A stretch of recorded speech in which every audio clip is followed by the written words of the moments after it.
Olá, muito bom dia você que está conectado conosco aqui pelo Notícias Agrícolas, no ar o nosso tradicional boletim do mercado do boi, entendendo o atual momento do mercado. E o que a gente percebe é que tem aí uma demanda interna patinando e até que ponto essa situação vai poder interferir na formação de preços e, mais do que isso, até que ponto a gente pode ter mudanças no patamar da arroba do boi gordo. Tudo isso a gente vai conversar agora com o meu amigo Fernando Henrique Iglesias, lá da Safras e Mercado. Seja bem-vindo, Fernando. Obrigado por estar aqui nos ajudando a entender um pouquinho mais da nova dinâmica aí com esse desenho de demanda mais comedida no mercado interno. E conta pra gente o que você está vendo, aonde que essa demanda está pegando nesse momento e principalmente até que ponto isso pode mexer com os preços. Bom dia a todos. É um prazer estar aqui no Notícias Agrícolas em mais uma oportunidade. E a grande questão, o grande ponto que nós temos que frisar aqui para quem está nos acompanhando, para nossa audiência, que o primeiro bimestre ele já é um período por si só em que a demanda ela é menos aquecida. Nós saímos ali do último bimestre em que o consumo é muito alto, porque tem 13º salário, tem criação daqueles postos temporários de emprego, as bonificações, etc. Então a economia está aquecida. E isso favorece o consumo, em especial daquelas carnes mais ligadas a esse período de festas. Então, traseiro bovino muito demandado, esses cortes do traseiro, aquelas aves natalinas, os cortes suínos muito demandados. Agora, vira o fio para o primeiro bimestre, essa dinâmica muda completamente. Tanto que o que nós estamos observando agora nessa segunda quinzena de janeiro, que já é um período por si só bem menos aquecido, porque não tem esse efeito da entrada dos salários na economia, o que nós estamos acompanhando é uma queda forte dos cortes do traseiro bovino, que é justamente os cortes nobres, ali, os cortes de maior valor agregado da carne bovina, e por conta disso, nós estamos vendo o mercado se enfraquecendo. O que acontece? Nesse período do ano tem IPTU, IPVA, compra de material escolar, então tudo isso pesa no orçamento das famílias. A prioridade vai ser o consumo de proteínas mais baratas, mais acessíveis. A prioridade é o consumo de ovo, de carne de frango, de embutidos, dos cortes do dianteiro, bovino, alguns cortes também vão ser demandados nessa época do ano. Então, isso está de acordo com esse perfil de consumo que nós temos para primeiro bimestre. Acontece que o traseiro bovino caindo acaba afetando aí essa formação de receita dos frigoríficos que só operam no mercado interno e, por conta disso, eles vão trabalhando ali, vão tentando reduzir sua capacidade de abate justamente nesse período em que a carne aí não está num momento tão bom assim no nosso mercado interno. A grosso modo, Fernando, só para nossa audiência entender, como é que é dividido aí, né, esses cortes? É o corte de traseiro, dianteiro e tem mais alguma coisa? Sim, é o dianteiro, o traseiro e a ponta de agulha. São esses cortes ali que vão compor o boi casado. E o traseiro desses cortes é aquele que tem o peso maior na composição desse boi casado. Então, quando os preços começam a cair, isso vai interferir nas decisões da indústria em relação à compra de gado. Nós sabemos que o momento da oferta não é bom, nós não temos grande quantidade de animais ofertados no mercado brasileiro hoje.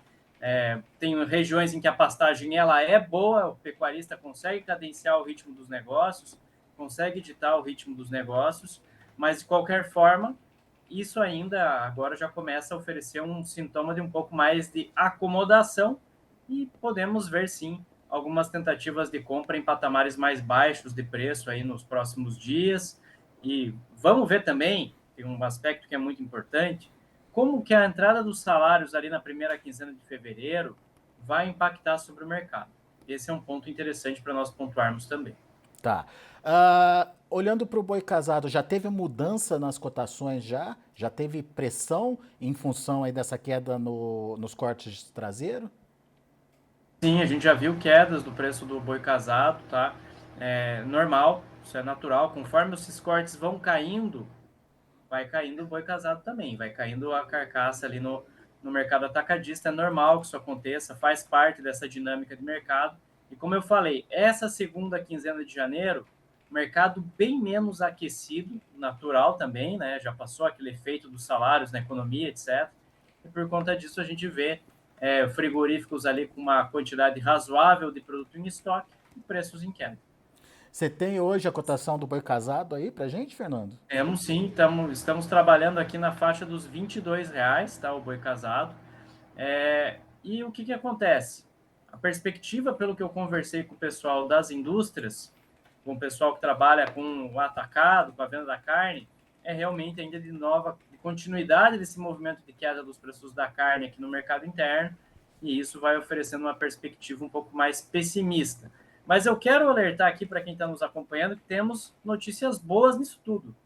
O primeiro aspecto que a gente precisa considerar é que as exportações seguem muito agressivas, seguem muito contundentes, e frigorífico exportador ainda trabalha forte dentro do mercado.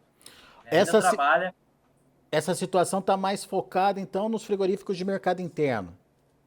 Exatamente. Exportação segue com números muito bons. E mesmo nessa semana em que o real conseguiu se valorizar, ele saiu ali daquele patamar, foi para trabalhar mais abaixo daquela linha de 6 para 1, está trabalhando entre 5,90 e 6 agora. Mesmo com essa paridade cambial, a exportação ainda é um excelente negócio, ainda é muito atrativo. Tá? Então, basicamente, nós temos uma condição de exportação muito interessante, preços em dólar melhorando de maneira comedida, mas estão apresentando melhor, estão subindo aos pouquinhos esses preços em dólar, e isso remete a uma melhora da rentabilidade da exportação.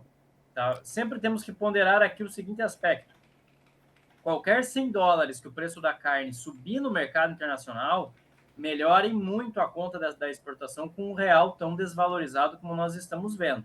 Esse real aí trabalhando nessa faixa de 5,90 até 6,30 vai manter uma paridade de exportação extremamente interessante para quem exporta commodities de uma maneira geral.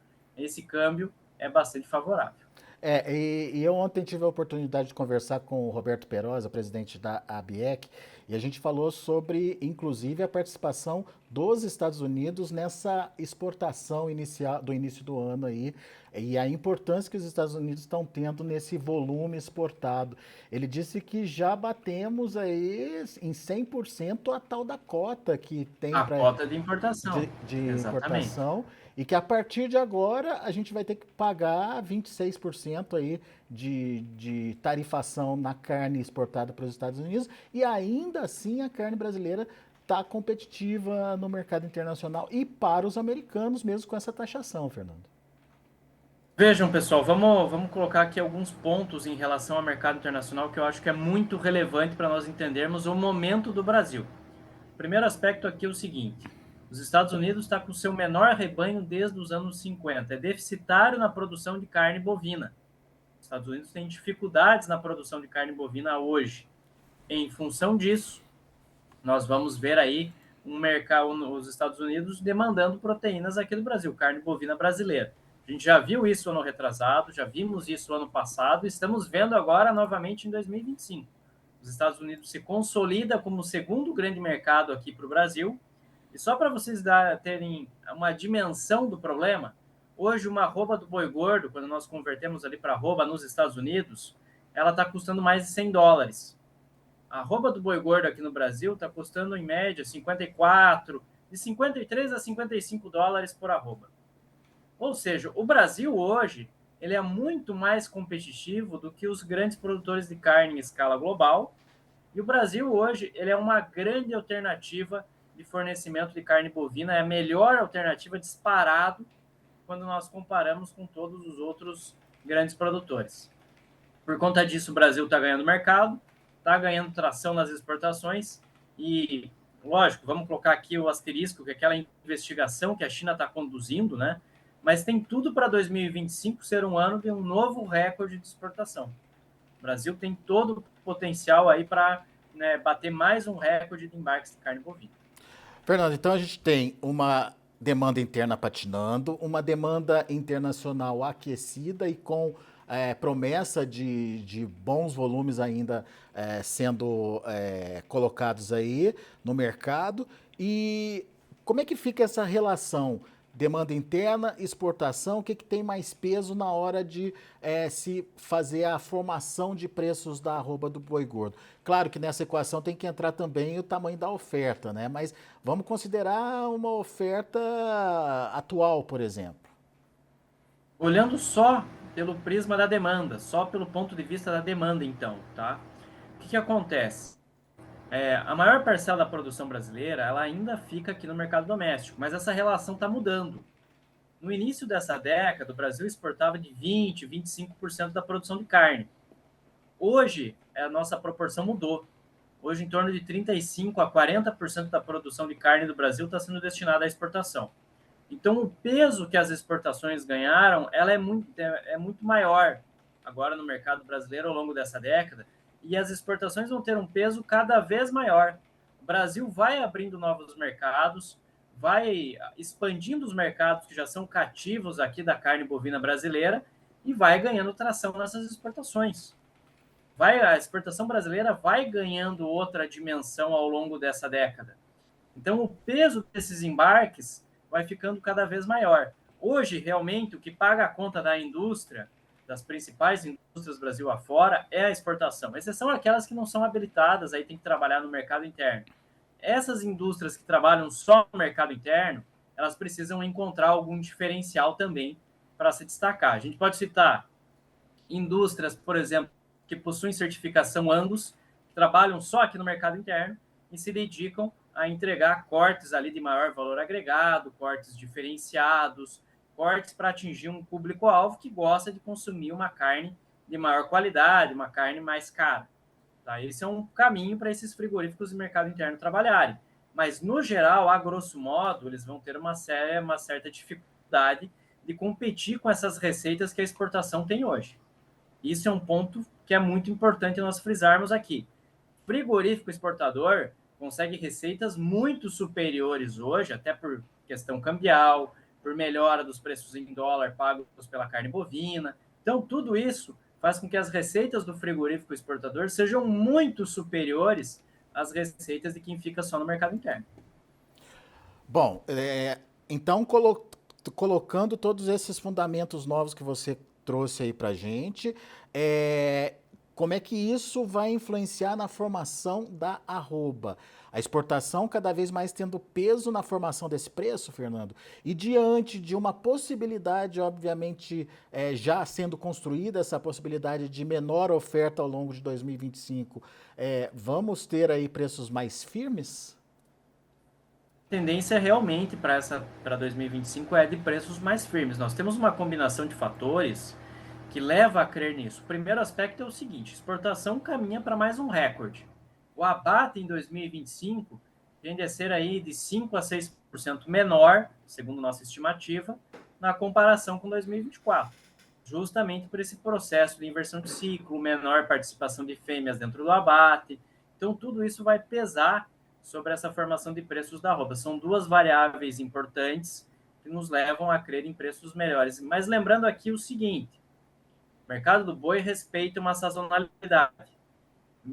O segundo trimestre de 2025, principalmente ali no mês de maio, provavelmente nós teremos as mínimas de preço para 2025. Estou no Safras e Mercado trabalhando com o mercado do boi gordo desde 2009. Estamos aí já em 2025, né? Já estamos indo aí para o 16º ano de mercado pecuário. Em apenas 2 anos, o mês de maio não foi de queda de preços da arroba do boi gordo, desses 16 que eu acompanho com proximidade do mercado do boi. Tá? Então, basicamente, nós temos aí que nos precaver em relação a essa sazonalidade do mercado, que o mês de maio vai ser, de fato, o período ali de auge de safra do boi gordo. Isso é normal, está dentro dessa sazonalidade, e aí, muito provavelmente, vai marcar as mínimas de preço do ano. Mas, no geral, vai ser um ano de preços mais altos da arroba do boi gordo, e precisamos aqui frisar o seguinte: não é porque os preços da arroba estão mais altos que haverá uma melhor rentabilidade que 2024. Nós temos sempre que frisar aqui: reposição também está mais cara, nós vamos ter uma reposição mais cara em 2025 e isso vai pesar nas margens do pecuarista. Tá? Então, tem sempre que olhar para a margem, numa estratégia boa para você reduzir os custos e numa estratégia boa para você conseguir fazer boas vendas, fazer ali travamento de preço se necessário, para garantir a rentabilidade do negócio. Esse ponto que você traz aqui para a nossa discussão, ele é muito importante. Valor mais alto não necessariamente significa melhor margem aí para o pecuarista. E daí a questão do custo de produção entra muito aí nessa conta e você citou aí a questão da reposição. Como é que está essa relação hoje, Fernando? E principalmente que cuidados o pecuarista que está nos ouvindo tem que ter? Bom, só para vocês terem ideia, tá? A gente fecha 2025 com um preço médio muito alto para o bezerro, para as categorias mais jovens, tá? Um crescimento aí de aproximadamente 47% de dezembro de 24 contra dezembro de 23. Então, ou seja, a reposição ela já está de fato mais cara. A gente abre o ano ainda com preços altos para essa reposição também. Tá? Só para vocês terem ideia, a gente fechou 2024 com um preço médio do bezerro ali em dezembro de R$ 3.092 por cabeça. Dezembro de 2023, esse preço médio foi de R$ 2.100 por cabeça. Então, isso para a região centro-sul. Então, nós estamos falando aí de 47% de alta dos preços do bezerro com 12 meses de idade. Ou seja, essa relação ela já está apresentando piora nas últimas semanas para o pecuarista focado em recria e focado em engorda. Tá? Ele precisa realmente ficar muito atento a essa evolução dos preços da reposição, porque por mais que haja essa perspectiva de preços firmes a mais altos da arroba do boi gordo em 2025, a reposição vai pesar sobre as margens aí desse pecuarista. Essa conta você chegou a fazer também para o boi, Fernando? Só para a gente ter uma comparação aí de valorização do boi nesse período? Olha, o boi começou o ano com preços aquecidos. Vou até aqui pegar na nossa plataforma Safra essas indicações que nós temos aqui, né, de relação de troca de bezerro, etc. O grande ponto que nós temos aqui, pessoal, que a gente tem que considerar é que a reposição vai ficar mais cara nessa temporada por um simples motivo. Esse descarte de fêmeas que nós vimos em 2023, ela vai gerando efeitos dentro do mercado.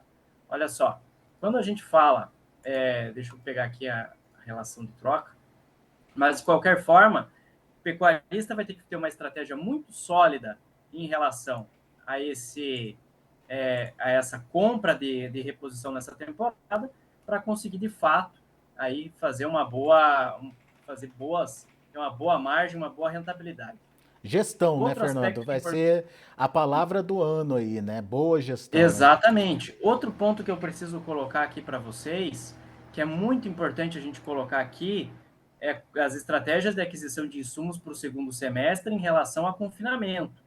Tá? Lógico, nós temos uma projeção de boa produção de milho safrinha nessa temporada, tá? São em torno aí de 96 milhões de toneladas, mas querendo ou não, precisa aí ter uma boa estratégia pensando que é possível, existe a possibilidade, existe a perspectiva de que acabe-se, né, tendo essa exportação forte de milho no segundo semestre. Então, esse é outro aspecto que a gente precisa ponderar, tá? Nós estamos falando de uma relação de troca razoável, tá, em São Paulo para o bezerro em relação ao boi gordo de 2,09. Tá? Já tivemos momentos mais complicados de relação de troca, mas de qualquer forma essa relação de troca tende a piorar aí no decorrer de 2025 em função a reposição tende a apresentar altas mais explosivas quando nós comparamos aí com o boi gordo. Que é Boi magro, o que é um próprio bezerro histórico, tendem a ter altas mais explosivas. que é um histórico bom aí de troca, de relação de troca aí, boi gordo bezerro, Fernando?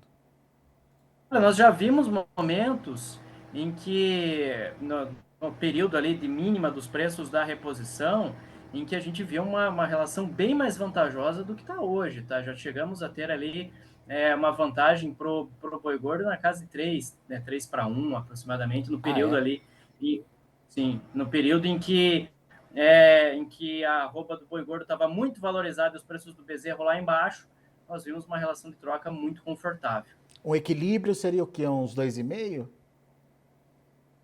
Nessa faixa, nessa faixa. É.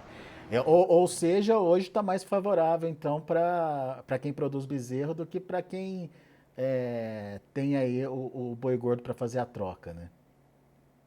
Exatamente. O que a gente tem que pensar aqui é o seguinte: é o momento, o pecuarista focado em cria, apresentou graves dificuldades em 2022, 2023 e 2024. Não por acaso nós tivemos tanto descarte de fêmeas. Tá? Não por acaso o descarte de fêmeas foi muito representativo dentro do mercado. Para ajudar a Então, compor no ano passado, o preço, né, do produtor, né? sim, sim. O que acontece? Esse pecuarista focado em cria perde margem e ele acaba descartando fêmeas. Acaba mandando essa fêmea para o abate. Foi exatamente o que a gente viu ano passado. Tanto que ano passado, esse abate de fêmeas, só o que passou pelo CIF, ele cresceu 13% em comparação a 2023. Um crescimento de 13% é um crescimento importante. E 2023 já foi um ano de grande descarte de fêmeas. Então, isso vai trazendo consequências e vai trazer efeitos para o mercado.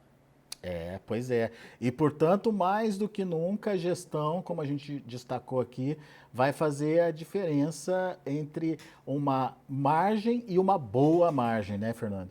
Não dá para falar em prejuízo Exato. esse ano, né? Não, ainda é cedo para a gente falar isso.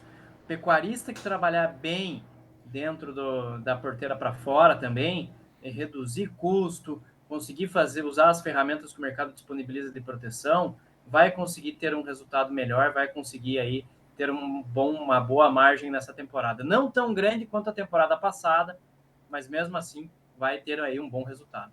E isso vale para confinamento também, Fernando? A conta do confinamento ainda está muito cedo para a gente fazer, né?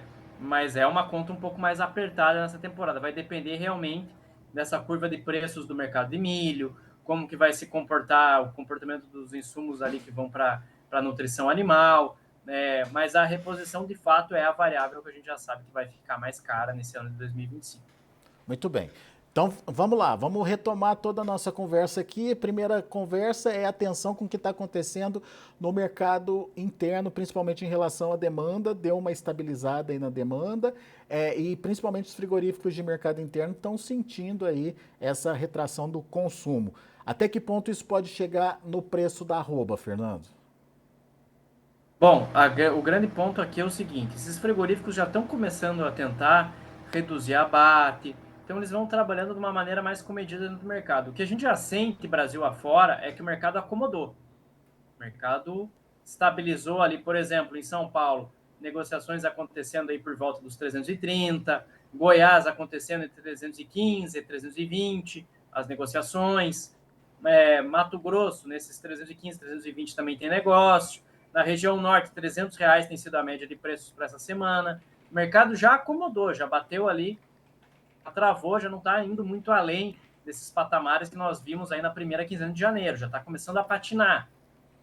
Agora, realmente, resta saber como que essas indústrias vão se comportar e se elas vão testar patamares de preço mais baixos e se com esses preços mais baixos elas vão conseguir colocar boi na escala. Esses são dois aspectos fundamentais. Por Tá? Se enquanto a porventura escala baixarem preço, ela está apertada está ainda, 5, apertada 6 ainda, dias né? úteis na média nacional, sim. Tá. Desculpa, eu acabei cortando seu raciocínio. Se elas. Se de fato baixarem preço e conseguirem colocar animais dentro da escala, aí sim a gente vai ver o mercado aí trabalhando com uma feição mais de queda do que realmente de atingir novos patamares de preço nesse primeiro trimestre.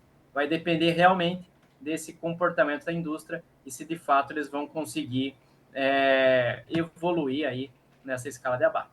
Boa. Segundo assunto que a gente tratou, evolução das exportações e principalmente a ampliação da participação delas aí na conta dos frigoríficos. Mas isso é uma questão que ainda apoia os frigoríficos exportadores e não é capaz ainda de puxar preços e estimular mercado interno sozinho, né, Fernando?